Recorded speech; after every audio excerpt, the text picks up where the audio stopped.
الحمد لله وكفى والصلاة والسلام على سيد الرسل وخاتم الأنبياء وعلى آله وأصحابه الذين أوفوا عهدا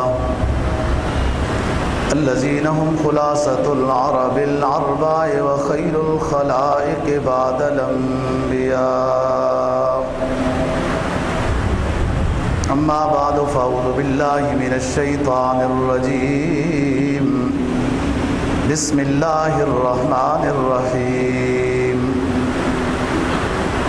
وأذن في الناس بالحج يأتوك رجالا وعلى كل ضامر يأتين من كل فج عميق ليشهدوا منافع لهم ويذكروا اسم الله على ما رزقهم من بهيمة الأنعام فكلوا منها وأطعموا البائس الفقير ثم ليقضوا تفثهم وليوفوا نذورهم وليطوفوا بالبيت العتيق.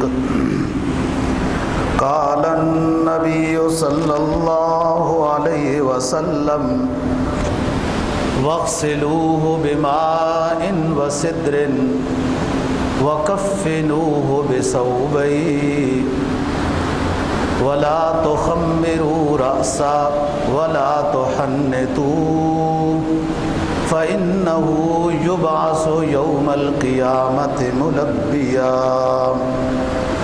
صدق الله العظيم وصدق رسوله النبي الأمي الكريم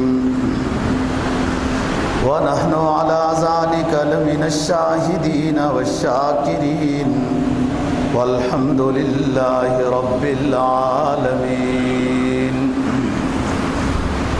17واں پارہ سورہ حج کی 3 آیت کریمہ اور جناب نبی پاک صلی اللہ علیہ وسلم کا ایک ارشاد تلاوت کیا ہے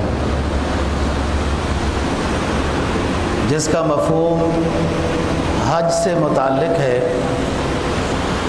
فرمایا اللہ رب العزت نے ابراہیم علیہ السلام کو اذن فی الناس بالحج یأتوک رجالا. جب ابراہیم علیہ السلام نے بیت اللہ شریف تعمیر کر دیا تو اللہ نے حکم دیا کہ اے ابراہیم اعلان کرو کہ لوگ حج کے لیے آئیں. ابراہیم علیہ السلام نے عرض کیا کہ در تو کوئی خاص بندے نظر نہیں آ رہے، میں کیا اعلان کروں، کون سنے گا؟ اللہ نے فرمایا آپ کے ذمہ اعلان کرنا ہے، ہم سنا دیں گے.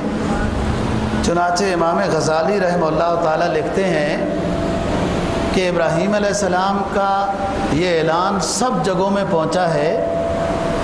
جو روحیں ابھی دنیا میں نہیں آئی تھی لیکن پیدا ہو چکی تھی ان تک بھی پہنچا ہے. انہوں نے بھی جب جواب میں لبیک کہا اور جس نے جتنی دفعہ لبیک کہا اتنی دفعہ اس کو بیت اللہ شریف کی حاضری نصیب ہوگی. اللہ نے حکم دیا اے خلیل اذن فی الناس بالحج، اعلان کریں، لوگوں کو بلائیں حج کے لیے.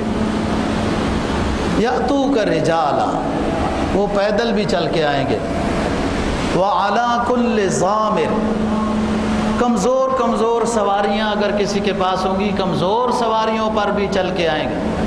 یاتین من کل فج عمیق، دور دراز سے لوگ آئیں گے، صرف حدود حرم یا مکہ ان شہروں سے نہیں، دور دراز سے لوگ آئیں گے. یأتون من کل فج عمیق لیشہدوا منافع لہم، لوگ آئیں تاکہ دیکھ لیں اپنے فائدے کی باتیں. بیت اللہ شریف کو دیکھنا، مقام ابراہیم کو دیکھنا، صفا مروہ، یہ ساری چیزیں پڑی ہوئی ہوں گی. آج مشاہدہ کر لیں ان کو، اور ان جگہوں کا امکنہ مقدسہ کا دیکھنا بھی ثواب ہے. اور پھر مخصوص ایام میں مخصوص عبادت بجا لانا وہ حج ہے، اس کا اپنا ثواب ہے.